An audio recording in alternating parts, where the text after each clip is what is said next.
देखिए, मैं उन वक्फ संशोधन बिल को लेकर मोदी सरकार पर पूरा विपक्ष हमलावर है। कांग्रेस बड़ा गंभीर आरोप लगा रहा है। दूसरी तरफ ओवैसी कह रहे हैं कि विभाजनकारी कानून है। क्या कहेंगे इस पर?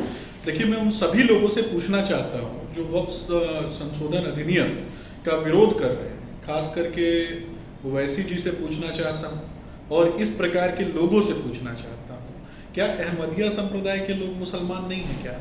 क्या सिया संप्रदाय से आने वाले लोग मुसलमान नहीं है क्या? क्या बोहरा संप्रदाय से आने वाले लोग मुसलमान नहीं है क्या? क्या मुस्लिम बहनों को इस कमेटी में अधिकार नहीं मिलना चाहिए क्या? तो इस पर भी तो विचार होना चाहिए। और एक और व्यक्ति हैं जिनका नाम मैं लेना चाहूँगा, रहमान खान। रहमान खान कौन है? जेपीसी की कमेटी बनती है और जेपीसी की कमेटी का अध्यक्ष कौन? तो रहमान खान। और रहमान खान की अध्यक्षता में बताया जाता है कि वक्फ बोर्ड में जिस प्रकार की वित्तीय अनियमितता पाई जाती है, जिस तरीके से लूट तंत्र का इसको हिस्सा बना दिया गया, तो इस पर भी तो बात होनी चाहिए।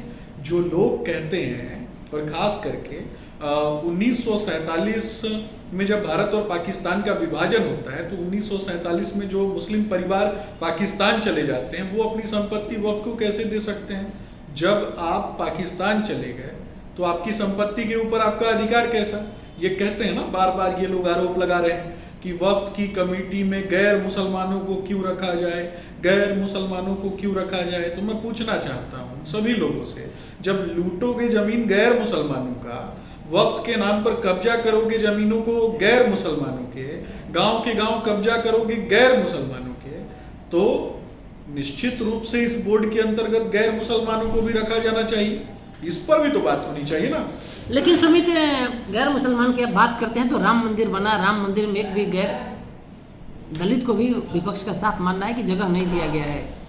देखिए, ये प्रायोजित एजेंडा है। जो लोग राम मंदिर को तोड़वाने की बात करते हैं, जो राम मंदिर को कहीं ना कहीं समाप्त कर देने की बात करते हैं, जिनके डीएनए में बाबर का खून दौड़ रहा हो, जिन पार्टियों को कहीं ना कहीं बाबर की विचारधारा पर बनाया गया हो, इस देश पर गुलाम खिलजी, तुगलक, सैयद, लोदी, मुगल, अफगान और ब्रिटिश ईस्ट इंडिया कंपनी का आक्रमण हुआ, और ब्रिटिश ईस्ट इंडिया कंपनी की गोद में जिस पार्टी का जन्म होता है, उस पार्टी का नाम है कांग्रेस। और कहीं ना कहीं ये प्रभावित होते हैं किससे? तो जिहाद शब्द से। इनके नेता क्या कहते हैं कि जिहाद करेंगे, वोट जिहाद करेंगे। कभी कहते हैं कि विभिन्न प्रकार के जिहादों के साथ तुलना की जाती है।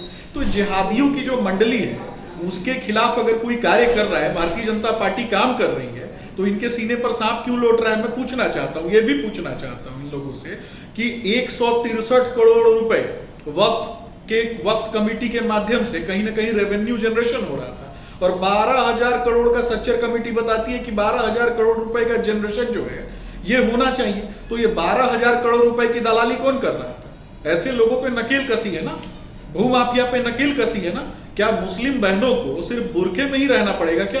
क्या वो उस समाज की उन्नति और उत्थान में उनकी हिस्सेदारी होनी चाहिए कि नहीं होनी चाहिए? ये भी तो बताना पड़ेगा। ये जब भारतीय जनता पार्टी के नेता और देश के यशस्वी प्रधानमंत्री जी के नेतृत्व में ये काम होता है, तो सबसे ज्यादा राहुल गांधी जी के सीने पर सांप लौटता है।